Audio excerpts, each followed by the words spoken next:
તો પંચમહાલ જિલ્લામાં વધી રહેલા ચંદીપુર વાયરસના પગલે જિલ્લાની સૌથી મોટી સરકારી હોસ્પિટલમાં પીડિયાટ્રિક વિભાગની દૂરદર્શન સમાચારની ટીમે મુલાકાત લીધી હતી, જેમાં સિવિલ હોસ્પિટલમાં જરૂરી પ્રમાણમાં પીડિયાટ્રિશિયન તબીબ હોવાનું સામે આવ્યું છે. સાથે જ ચંદીપુર વાયરસને નાથવા તૈયારી કરી હોવાનું પણ સામે આવ્યું છે. ગોધરા સિવિલ હોસ્પિટલમાંથી કેટલાક બાળકો સારવાર લઈને સાજા થઈ પરત ફર્યા છે. રાજ્યમાં સૌથી વધુ 16 ચંદીપુરના કેસ પંચમહાલમાં નોંધાયા હતા, જેથી દૂરદર્શન દ્વારા સ્થળ તપાસ કરવામાં આવી હતી.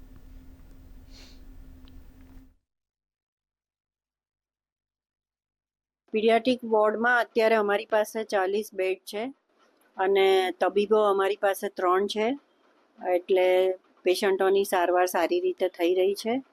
વચ્ચે હમણાં ચાંદીપુરમ બી ચાલે છે, જે આપણે જાણીએ છીએ.